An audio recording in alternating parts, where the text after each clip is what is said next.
Hello दोस्तों, नमस्कार। इस वीडियो में आपको 1000 जी के क्वेश्चन का पार्ट नंबर 5 लेकर आए हैं, जिसमें आपको 1 से 40 नंबर तक के प्रश्न देखने को मिलेंगे और इसके पहले के 4 पार्ट आपको प्लेलिस्ट में जाकर मिल जाएंगे। तो आइए बढ़ते हैं पहले प्रश्न की ओर। पहला प्रश्न है, एक गैसीय गोला है जिसमें सबसे ज़्यादा कौन सी गैस पाई जाती है, आपको बताना। तो इसमें सबसे ज़्यादा हाइड्रोजन गैस पाई जाती है, जो कि लगभग 71% है।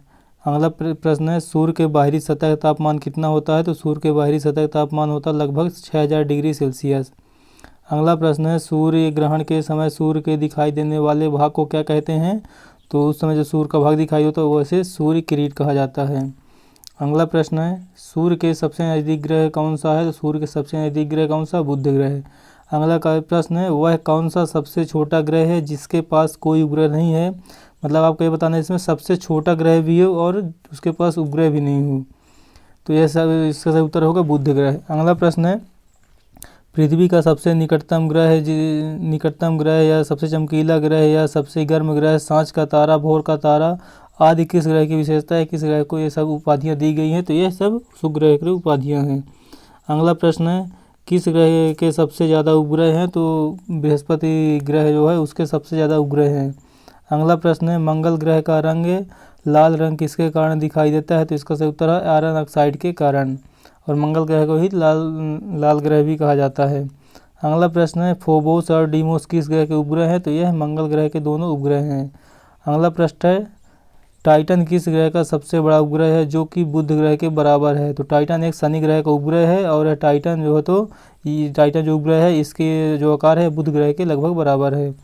अगला प्रश्न है, किस ग्रह के में सूर्योदय पश्चिम की ओर से होता है। मतलब जैसे भारत अपने पृथ्वी ग्रह में सूर्योदय पूर्व की ओर से होता है और पश्चिम होता है, सूर्यास्त होता है पश्चिम की ओर से। तो आपका सूर्योदय जो तो पश्चिम की ओर से कहाँ होता है, अरुण ग्रह में, और सूर्योदय वहाँ पर सूर्योदय पश्चिम की ओर से होता है, जबकि सूर्यास्त वहाँ से पूर्व की ओर से होता है।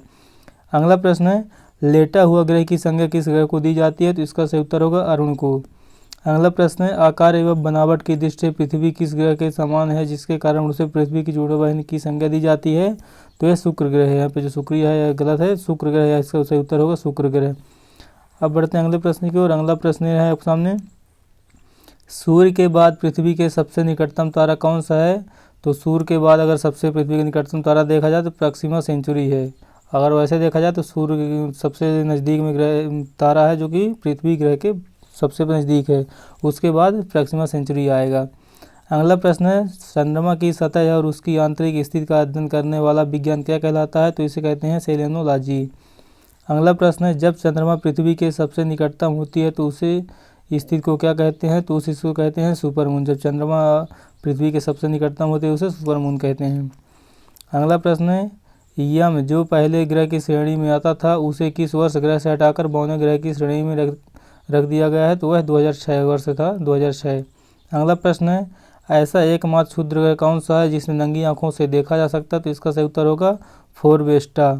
अगला प्रश्न है, किस धूमकेतु का परिक्रमण काल 76 वर्ष। मतलब ऐसा कौन सा धूमकेतु जिसका परिक्रमण काल 76 साल हुआ, एक साल में 76 साल में एक परिक्रमा कर पाता है। तो इसका सही उत्तर हैले नामक यह धूमकेतु है। यह अंतिम बार 1986 में देखा गया था। अगला प्रश्न आपके सामने रहा, जब पृथ्वी सूर्य के सबसे निकटतम होती है तो उसे क्या कहते हैं। जब पृथ्वी सूर्य के निकटतम होती है, सबसे निकटतम होती है तो उसे कहते हैं उपसौर, और यह स्थिति कब बनती है, 3 जनवरी को। अगला प्रश्न है, जब पृथ्वी सूर्य से अधिकतम दूरी पर होती है, उनकी दूरी आपस के बीच की दूरी सबसे अधिकतम होती है तो उसे क्या कहते हैं, उसे कहते हैं अपसौर, जो कि यह स्थिति आती है 4 जुलाई को। अगला प्रश्न है, एक देशांतर की दूरी तय करने में पृथ्वी को कितना समय लगता है। तो इसका सही उत्तर होगा 4 मिनट। अगला प्रश्न आपके सामने रहा, 2 देशांतर रेखाओं के बीच की दूरी को किस नाम से जाना जाता है। तो इसे गोरे के नाम से जाना जाता है। अगला प्रश्न है, किस देशांतर को अंतर्राष्ट्रीय तिथि रेखा कहा जाता है। तो 180 डिग्री जो देशांतर रेखा उसे अंतर्राष्ट्रीय तिथि रेखा कहा जाता है। अगला प्रश्न है, कौन सी जलसंधि अंतर्राष्ट्रीय तिथि रेखा से समानांतर स्थित है। तो यह बेरिंग जलसंधि है। अगला प्रश्न है, सबसे पहले यह किसने बताया कि पृथ्वी गोल है। तो यह सबसे पहले पाइथागोरस ने बताया था। अगला प्रश्न है, पृथ्वी में अधिकतम गहराई कहाँ पर है। तो पृथ्वी में अधिकतम गहराई मेरियाना गर्त पर है, जो कि 11,022 मीटर की गहराई पर है धरातल से। अगला प्रश्न है पृथ्वी में अधिकतम ऊंचाई कहाँ पर है, तो यह माउंट एवरेस्ट पर है जो कि 8,850 मीटर की ऊंचाई पर है। अगला प्रश्न है बेसाल्ट चट्टानों में सबसे ज़्यादा किसकी मात्रा होती है, तो इसका सही उत्तर है लोहे की। अगला प्रश्न है आगरा का किला तथा दिल्ली का लाल किला किस चट्टान से बना हुआ है, तो यह बलुआ पत्थर नामक अवसादी चट्टानों से बना हुआ है। अगला प्रश्न है भूमध्य सागर का प्रकाश स्तंभ किसे कहते हैं, तो भूमध्य सागर का प्रकाश स्तंभ इस्टांबुली ज्वालामुखी को कहा जाता है। अगला प्रश्न है विसुवियस, क्राकाटोवा, फ्यूजियामा किस प्रकार के ज्वालामुखी के उदाहरण हैं, तो यह प्रसुप्त ज्वालामुखी के उदाहरण है। प्रसुप्त ज्वालामुखी होता है जहाँ पर पिछले काफ़ी लंबे समय से वहाँ पर ज्वालामुखी उद्गार नहीं हुआ है। अगला प्रश्न है किस महाद्वीप में एक भी ज्वालामुखी नहीं है, तो इसका सही उत्तर होगा ऑस्ट्रेलिया महाद्वीप में एक भी ज्वालामुखी नहीं पाए जाते हैं। अगला प्रश्न है विश्व का सबसे ऊंचा ज्वालामुखी पर्वत कौन सा है और कहाँ पर है, तो इसका सही उत्तर है कोटापैक्सी ज्वालामुखी पर्वत है जो कि इक्वाडोर में स्थित है।